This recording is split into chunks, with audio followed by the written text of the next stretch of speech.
2026 की चैत्र नवरात्रि इस बार एक विशेष संकेत लेकर आ रही है। पंचांग के अनुसार इस वर्ष मां दुर्गा पालकी यानी डोली में सवार होकर पृथ्वी पर आने वाली हैं। शास्त्रों में बताया गया है कि माता हर वर्ष अलग अलग वाहन पर आती हैं और वही वाहन आने वाले समय के संकेत देता है। इस वर्ष नवरात्रि की शुरुआत गुरुवार से हो रही है, इसलिए माता का आगमन पालकी पर माना गया है। धार्मिक मान्यताओं के अनुसार पालकी पर माता का आना हमें सावधान रहने का संकेत देता है। इस समय प्राकृतिक, सामाजिक या स्वास्थ्य से जुड़ी कुछ चुनौतियां सामने आ सकती हैं। इसीलिए इस वर्ष नवरात्रि में भक्ति के साथ साथ कुछ विशेष सावधानियां रखना बहुत जरूरी है। सबसे पहली और महत्वपूर्ण बात है घट स्थापना का सही मुहूर्त। 2026 में चैत्र नवरात्रि की शुरुआत 19 मार्च से होगी।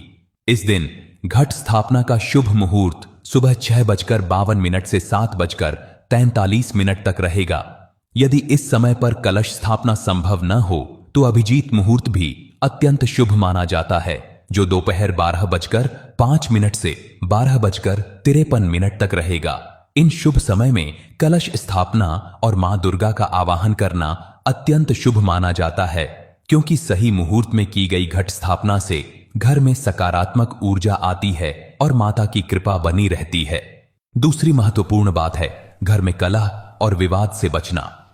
नवरात्रि के 9 दिनों में घर का वातावरण शांत, पवित्र और प्रेम पूर्ण रखना चाहिए। मान्यता है कि जहां झगड़ा, क्रोध और नकारात्मकता होती है, वहां देवी की कृपा कम हो जाती है। इसलिए इन दिनों संयम, धैर्य और आपसी प्रेम बनाए रखना बहुत जरूरी है। नवरात्रि में दुर्गा सप्तशती का पाठ, हनुमान चालीसा का पाठ और कन्या पूजन करना अत्यंत शुभ माना जाता है। इसके साथ ही काले तिल और वस्त्र का दान करना भी लाभदायक बताया गया है। लेकिन एक अच्छी बात भी है, 2026 में नवरात्रि के अंत में माता का प्रस्थान हाथी पर होगा और शास्त्रों में हाथी की सवारी को समृद्धि, अच्छी वर्षा और खुशहाली का संकेत माना जाता है। इसलिए डरने की जरूरत नहीं है। अगर हम श्रद्धा, भक्ति और सही नियमों के साथ नवरात्रि मनाते हैं तो माता रानी हर संकट को दूर कर देती हैं। आइए इस नवरात्रि मां दुर्गा का पूरे श्रद्धा और भक्ति के साथ स्वागत करें। जय माता दी।